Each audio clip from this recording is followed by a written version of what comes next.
18 दिसंबर 1995 की सुबह इंडिया के एक गांव में खेतों के बीच लोगों को कोई चमकती हुई चीज दिखाई देती है। जब करीब जाकर देखा गया तो यह एक अजीब राइफल थी जो गांव के लोगों ने पहले कभी नहीं देखी थी।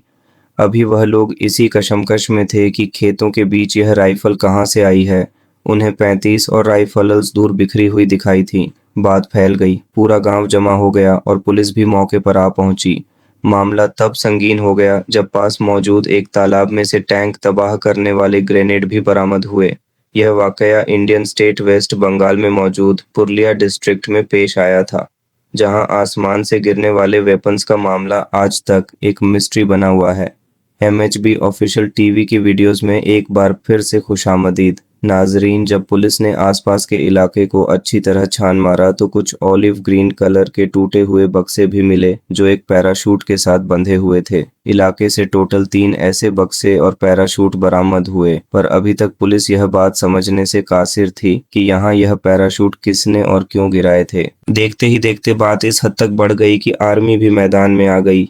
एक बात तो तय थी कि अगर बक्से पैराशूट के जरिए गिराए गए हैं तो ये काम जरूर किसी जहाज की मदद से अंजाम दिया गया होगा। मालूम पड़ा कि रात को एक जहाज पुरुलिया डिस्ट्रिक्ट के ऊपर काफी लो फ्लाइंग करते हुए गुजरा था। शायद यह काम उसी का हो सकता है, पर आखिर यह जहाज किसका था और उसने वेपन से भरे हुए बक्सों को पुरुलिया में ही क्यों गिराया। इन बक्सों में करीब 300 AK-47 राइफल्स, 9mm के 25 pistols, 2 snipers, 2 night vision binoculars, 100 से ज्यादा ग्रेनेड और 16,000 गोलियां मौजूद थी। इन सब का टोटल वजन 4 टन से भी ज्यादा बताया गया। बात अब मीडिया तक पहुंच चुकी थी और हर कोई सिर्फ एक ही सवाल पूछ रहा था कि 4 टन वजनी हथियार पुरुलिया पर आखिर क्यों और किसने गिराए।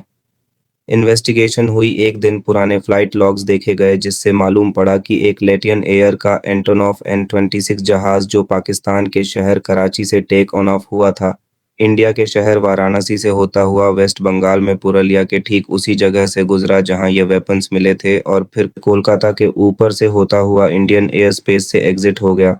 इंडिया से एग्जिट लेने के बाद जहाज ने थाईलैंड का रुख किया और फुकेट में जाकर लैंड कर गया। पर क्या यह एयर ड्रॉप इसी जहाज से किया गया था? फिलहाल ना तो इसका कोई सबूत था और ना ही इस पर शक करने की कोई ठोस वजह। पर इंडियन एयर स्पेस से निकलने के बाद यह जहाज एक गलती कर बैठा और इसी गलती की वजह से इंडियन अथॉरिटीज को अब इस पर शक होने लगा। गलती यह थी कि जब यह सिविल एविएशन से इंडियन एयर स्पेस में एंटर होने की परमिशन मांग रहा था तो एसओपी के तहत पायलट ने अपनी डेस्टिनेशन कैम्बोडिया बताई थी, पर असल में यह थाईलैंड में लैंड हुआ था। खैर, कुछ दिनों के बाद एग्जैक्टली 2 दिसंबर 1935 को फोकेट से वापसी पर उसी लेटियन प्लेन ने दोबारा इंडियन एयर स्पेस में एंटर होने की परमिशन मांगी और इस बार इसने अपनी डेस्टिनेशन लेटविया बताई, पर पहले उसे कराची में रिफ्यूलिंग के लिए लैंड करना था। इस बार सारी तैयारी मुकम्मल थी। जैसे ही वह इंडियन एयर स्पेस में एंटर हुआ, इंडियन एयरफोर्स के 2 MiG-21 फाइटर जेट्स ने उसे इंटरसेप्ट किया और उसे मुंबई एयरपोर्ट पर लैंड करने का हुक्म दिया। यहाँ से शुरू होती है एक अलग कहानी। मुंबई एयरपोर्ट पर लैंड करने के 45 मिनटों तक जहाज के आसपास ना कोई सिक्योरिटी फोर्स आई ना कोई दूसरा अमला। उस वक्त जहाज में टोटल 8 लोग मौजूद थे, जिनके बारे में जानना इस केस को और उस एयर ड्रॉप की कहानी को समझने के लिए बहुत ज़रूरी है। एक था डेनमार्क से ताल्लुक़ रखने वाला किम डेवी। ये पिछले 18 सालों से दुनिया भर में कम्युनिटी बिल्डिंग प्रोजेक्ट्स में काम कर रहा था।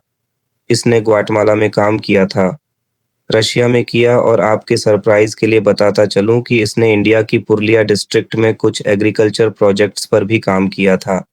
जी हाँ, वही डिस्ट्रिक्ट जहां कुछ दिन पहले 4 टन वजनी हथियार एयर ड्रॉप किए गए थे।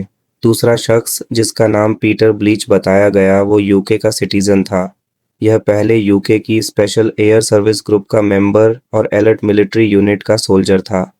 बाद में यह वेपन्स का डीलर बन गया, पर इस वाक्य के कई सालों के बाद मालूम पड़ा कि यह असल में यूके की MI6 एजेंसी का अंडरकवर एजेंट था। तीसरा शख्स एक इंडियन सिंगापुरियन नेशनल दीपक मणकांत था और यह आनंदा मरगा नामी एक ऑर्गेनाइजेशन का फॉलोअर था। आपके ताज्जुब के लिए बताता चलूं कि जहां हथियारों का एयर ड्रॉप हुआ था उससे थोड़ा ही करीब आनंदा मार्गा ऑर्गेनाइजेशन का हेडक्वार्टर मौजूद था। जहाज में बाकी 5 लोग क्रू मेंबर्स थे जिनका ताल्लुक लेटिया से था। जब जहाज मुंबई एयरपोर्ट पर 45 मिनट खड़ा रहा, इसी दौरान दानिश सिटीजन किम डेवी ने कुछ डॉक्यूमेंट्स उठाए और एयरपोर्ट से निकल गया और उसके बाद अगले कई सालों तक डेवी का कोई अता पता न चल सका। डेवी के जाने के फौरन बाद सिक्योरिटी फोर्सेस ने जहाज को घेर लिया और अंदर मौजूद 7 लोगों को अरेस्ट कर लिया। जहाज की तलाशी ली गई तो अंदर से पुरुलिया में मौजूद आनंदा मार्ग के हेडक्वार्टर्स की तस्वीर भी मिली और वेपन्स से रिलेटेड कुछ जले हुए डॉक्यूमेंट्स भी। केस क्लियर था कि हथियारों से लैस 3 बक्से इन्होंने ही गिराए थे, पर सबसे अहम सवाल था कि आखिर क्यों और इस मिशन की प्लानिंग किसने की।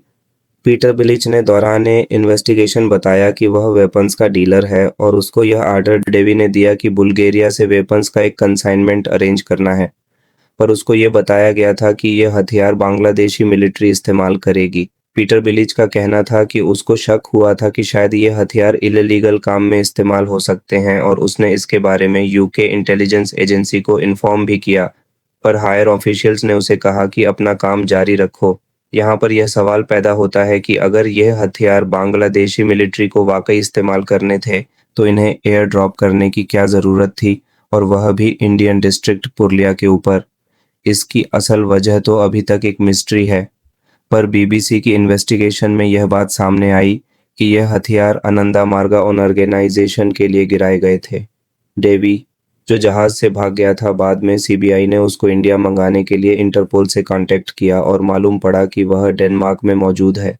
डेवी ने एक इंटरव्यू में बताया कि असल में वह आनंदा मार्गा के लोगों के साथ काम करता था, जिन पर वेस्ट बंगाल की गवर्नमेंट के लोग बहुत जुल्म ज्यादती करते थे और इसी वजह से उसने यह हथियार उनके सेल्फ डिफेंस के लिए मंगाए थे। डेवी के इंटरव्यू से कंट्रोवर्सी तब पैदा हुई जब उसने इंकशाफ किया कि इस काम में इंडियन कांग्रेस, प्राइम मिनिस्टर और रॉ के कुछ लोगों ने उसकी मदद की थी। यहाँ तक कि डेवी के मुताबिक मुंबई एयरपोर्ट से भागने और मुल्क से एग्जिट करने में भी उसकी मदद एमपी पप्पू यादव और इंडियन प्राइम मिनिस्टर नारा सिम्हा राव ने की थी। सीबीआई ने डेवी के लगाए गए सारे इल्जामात को मुस्तरद किया और कहा कि डेवी यह सारी कहानी वापस इंडिया भेजे जाने के डर से बना रहा है। 1900 में फीस में जब यह वाकया हुआ था, उस वक्त वेस्ट बंगाल में कम्युनिस्ट पार्टी ऑफ इंडिया यानी सीपीआई की गवर्नमेंट थी। वहां पर आनंदा मार्गा ऑर्गेनाइजेशन के फॉलोअर्स बढ़ते जा रहे थे, जो कि सीपीआई के लिए एक खतरा था। डेवी ने एक इंटरव्यू में इल्जाम लगाया कि सीपीआई के लोग छुप छुप कर आंदा मार्ग के लोगों पर हमले करते थे और मॉब वायलेंस का नाम देकर वहां की गवर्नमेंट मामले को रफा दफा कर देती थी। साथ ही सेंटर की गवर्नमेंट भी इस मामले में कुछ नहीं कर पाती थी क्योंकि हमलावरों की कभी शनाख्त नहीं हो पाई। यही वजह थी कि डेवी आनंदा मार्ग को हथियार देना चाहता था। पर आखिर इस बात में कितनी सच्चाई है कि इंडियन प्राइम मिनिस्टर, कांग्रेस और रॉ ने इस काम में उसकी मदद की थी? इस बात का कोई सबूत तो नहीं, पर डेवी ने इल्जाम लगाया कि असल में इंडियन कांग्रेस वेस्ट बंगाल में इंतशार फैलाकर प्रेसिडेंशियल ऑर्डर के तहत वहां की गवर्नमेंट को डिसमिस करना चाहती थी। डेवी ने हकीकत वाज की कि अगर मैं वहां पकड़ा जाता तो सारा सच सामने आ जाता। तभी मुंबई एयरपोर्ट से उसे बाहिफाजत निकाला गया, जहां एक ब्लैक एसयूवी उसका इंतजार कर रही थी और वहां से उसको सेफ एग्जिट देकर खामोशी से डेनमार्क भेज दिया गया। कोलकाता हाई कोर्ट ने अरेस्ट होने वाले पीटर ब्लीच, दीपक मनीगान और 5 क्रू मेंबर्स को इंडिया के खिलाफ साजिश करने पर उम्र कैद की सजा सुना दी। पर इसके बाद कुछ ऐसा हुआ कि यह सारे एक एक करके छूटते चले गए। जेल में ही 5 लेटवियन क्रू मेंबर्स को रशियन सिटीजनशिप दी गई और ईयर 200 में व्लादिमीर पुतिन की रिक्वेस्ट पर उन्हें माफ करके रिहा कर दिया गया। इसके बाद 2004 में पीटर ब्लीच को भी माफ करके रिहा कर दिया गया, जिस पर काफी बातें बनी कि यूके की गवर्नमेंट के प्रेशर पर उन्हें रिहा किया गया है। बाद में MI5 की एक फॉर्मर एजेंट एनी मैशोन ने इंकशाफ किया कि असल में पीटर ब्लीच MI6 का एजेंट था और उनके लिए ऐसे सीक्रेट मिशंस करता रहा है। उधर डेनमार्क के कोर्ट ने डेवी की एक्स्ट्रा यानी उसको इंडियन अथॉरिटीज के हवाले करने से मना कर दिया क्योंकि उनका खतरा था कि वहां पर डेवी पर टॉर्चर किया जाएगा। ब्रिटिश पुलिस की मदद से पीटर बिलिस की प्रॉपर्टी पर छापों के दौरान उन्हें उस आर्म्स कंसाइनमेंट के कुछ पेपर्स मिले जिस पर उस वक्त के बांग्लादेशी मिलिट्री के एक जनरल मोहम्मद शोबिद अल भुयान के सिग्नेचर्स थे और जो बॉक्सेस मिले थे उस पर भी बांग्लादेश की एक मिलिट्री कंटोनमेंट का नाम लिखा था। पर बांग्लादेश की गवर्नमेंट ने यह कहकर इस मामले से दूरी बनाई कि यह सारे डॉक्यूमेंट्स झूठे हैं। पुरुलिया डिस्ट्रिक्ट में 4 टन हथियार गिराने का मामला आज तक अधूरा है। अभी तक यह मालूम नहीं पड़ सका कि इस मिशन का असल जिम्मेदार कौन है। किसने सारी प्लानिंग की थी पीटर डेवी, या वो सिर्फ एक मोहरा था? इन हथियारों की कीमत किसने अदा की? इतनी बड़ी वारदात करने के बाद जब जहाज को मुंबई एयरपोर्ट पर लैंड करवाया गया तो सिक्योरिटी फोर्सेस को वहां पहुंचने में 45 मिनट क्यों लगे, और इतनी सिक्योरिटी के बावजूद डेवी वहां से निकलने में कैसे कामयाब हुआ? यही सब सवालात हैं जिनका सही जवाब पिछले 30 सालों से नहीं मिल सका। उम्मीद है MHB ऑफिशियल टीवी की यह वीडियो भी आप लोग भरपूर लाइक और शेयर करेंगे। आप लोगों के प्यार भरे कमेंट्स का बेहद शुक्रिया। मिलते हैं अगली शानदार वीडियो में।